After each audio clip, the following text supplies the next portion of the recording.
अध्यक्ष महोदय, पाणी, वीज, रस्ते, गटार या सगळ्याकरता स्थानिक स्वराज्य संस्था आहेत.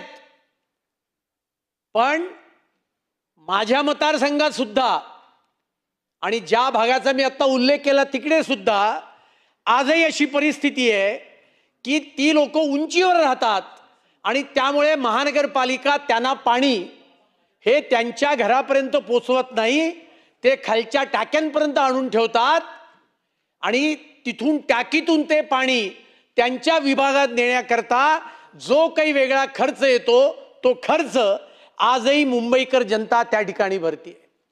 म्हणजे ते मुंबईकर जनता टॅक्स भरतेच आहे. आणि त्याच्यामुळे या चर्चेच्या निमित्ताने माझी ही पण एक मागणी आहे की हा जो काही एक अपपार भाव मुंबईकर जनतेमध्ये आहे तो त्यातून आपण त्या ठिकाणी तो दूर करण्याची मागणी मी या निमित्ताने करतोय. अध्यक्ष महोदय, खरं तर मुंबई शहराचा चेहरामोहरा गेल्या 8-10 वर्षामध्ये हा बदललाय.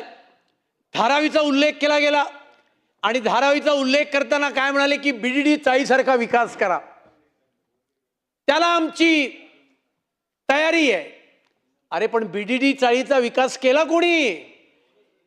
या मुंबई शहरातला बीडीडी चाळीत राहणारा मराठी मनुष्य जो 180 चौरस फुटाच्या घरात राहतो त्याला स्वतःच्या मालकीचं 500 चौरस फुटाचं घर बीडीडी चाळीच्याच ठिकाणी वरळीमध्येच देण्याचं काम कोणी केलं असेल तर ते माननीय देवेंद्र फडणवीसांच्या आणि एकनाथ शिंदेजींच्या सरकारने केलंय. आणि आता जुलै एंडला या बीडीडी चाळीतल्या लोकांना पहिलं आपल्या घरांचं चावी वाटपाचं काम या जुलै एंडला होणार आहे.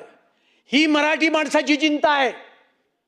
पत्रा चाळीसारखं मराठी माणसाला देशोधडीला लावण्याचं काम आम्ही केलं नाही. आमच्या सरकारच्या काळामध्ये पत्रा चाळीतल्या लोकांची बांधकामं पूर्ण करण्याचं काम सुद्धा हे आमच्या सरकारच्या काळात झालं. आणि त्यामुळे बीडीडी चाळ असेल, SRH असेल, मेट्रो असेल, कोस्टल रोड असेल, अटल सेतू असेल, रोडचं सिमेंट कॉन्क्रिटीकरण करणं असेल, ही सगळी कामं ही कोणाच्या काळात झाली असतील तर मुंबई शहराचा चेहरामोहरा बदलण्याचं काम हे माननीय देवेंद्र फडणवीसजी आणि माननीय एकनाथ शिंदेजींच्या या सरकारच्या काळात झालंय. अध्यक्ष महोदय, प्रधानमंत्री आवास योजना मुंबई शहरात लागू नव्हती, ती आपण लागू केली. या निमित्ताने मी आपल्याकडे मागणी करतो की प्रधानमंत्री आवास योजनेमध्ये ज्या लोकांना घरं पाहिजेत त्यांची एक वेटिंग लिस्ट या ठिकाणी लवकरात लवकर तयार केली पाहिजे अशी मागणी या निमित्ताने मी करतो.